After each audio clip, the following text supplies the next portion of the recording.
Breaking news today, the president of Haiti, Jovenel Moise, has been assassinated at home. The government is saying that Haitian President Jovenel Moise was shot dead by unidentified attackers in his private residence overnight in a, quote, barbaric act shortly after midnight. The White House press secretary reacting to this today called the news a tragedy. Notably, just months before he was assassinated, the president of Haiti vowed to take more effort in addressing what's been described as a scourge of kidnappings in the country.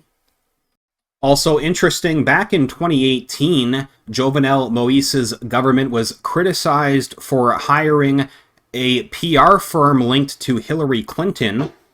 The president was criticized for using money to hire this firm despite the poverty in the country and their relative lack of resources.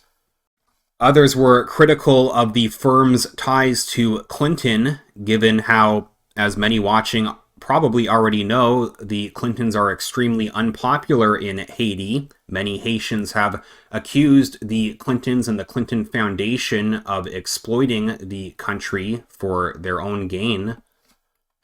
More info on this latest update. They say the news has also stirred fears of escalating turmoil in the impoverished Caribbean nation.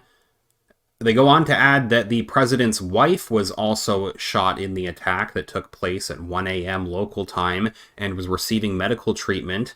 The interim prime minister, Claude Joseph, said in a statement, quote, "A group of unidentified individuals, some of them speaking Spanish, attacked the private residence of the President of the Republic and thus fatally wounded the head of state." Later in this same article, they remind us that the president faced fierce protests after taking office in 2017. This year, the opposition accused him of seeking to install a dictatorship by overstaying his mandate and becoming more authoritarian. He denied those accusations. Another quote from the interim prime minister says, "All measures are being taken to guarantee the continuity of the state and to protect the nation." The White House press secretary says the United States is assessing the tragic attack, and Joe Biden will be briefed on the assassination. The U.S. Embassy said in a statement it would be closed on Wednesday due to the, quote, ongoing security situation. Finally, they add here the United States had on June 30th condemned what it described as a systematic violation of human rights, fundamental freedoms, and attacks on the press in Haiti, urging the government to counter a proliferation of gangs and violence. Final quote here says, "We stand ready and stand by them to provide any assistance that's needed," the White House press secretary said, adding, "Of course, our embassy and State Department will be in close touch, but it's a tragedy. We stand with them, and it's important that the people of Haiti know that." As for who was behind this attack, there's some interesting information in this other article from the New York Post, info which is notably omitted in many of the reports on this attack. We already looked at one report highlighting the Prime Minister's statement claiming that some people were speaking Spanish in this unidentified group of individuals who carried out the attack.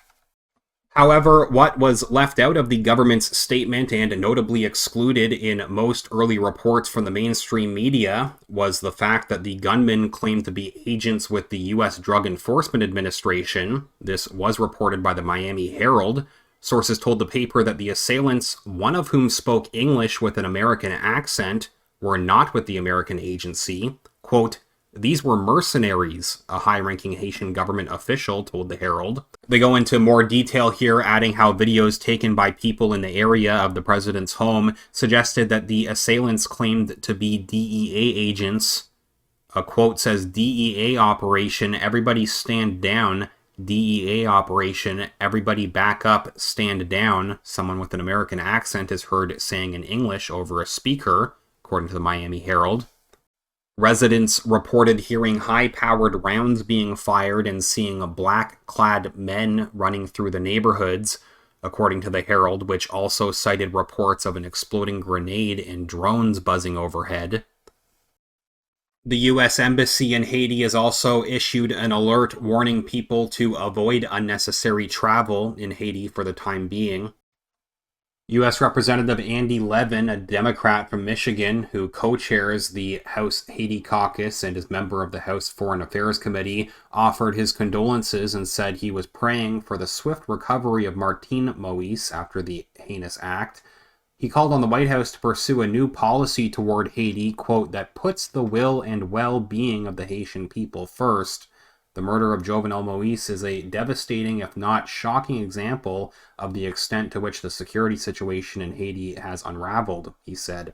For months, violent actors have terrorized the Haitian people with impunity, while the international community, the United States included, I fear, has failed to heed their cries to change the course and support a Haitian-led democratic transition.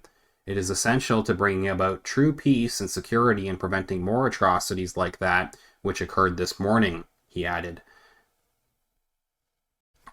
The Miami Herald again explains the president's death will likely throw Haiti into further disarray since coming into office in 2017. Moïse has faced mounting protests over his governance amid a deepening political and constitutional crisis. Questions about his legitimacy and accusations that he used armed gangs to remain in power. He is also accused of corruption as part of a far-reaching report into how multiple Haitian governments spent nearly $2 billion in aid from Venezuela's Petrocaribe program.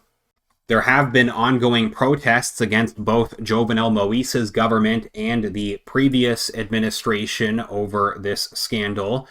Notably in 2018, the same year that Moïse was called out for hiring this firm linked to Hillary Clinton, there was also a major campaign which featured images, including one picture showing the former Prime Minister of Haiti, Laurent Lamothe, and former U.S. President Bill Clinton, who co-chaired the country's Interim Reconstruction Commission after the earthquake. A poster featuring this image asks the question, where is the money from the Interim Haiti Reconstruction Commission? Please leave a comment and tell me what you think about this latest update.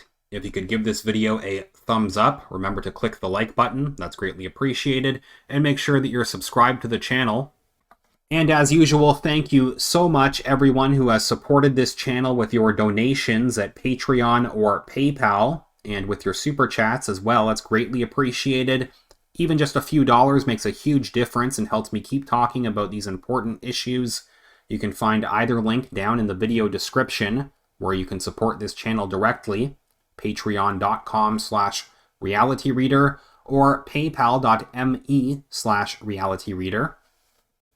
I will follow up soon. Thanks again.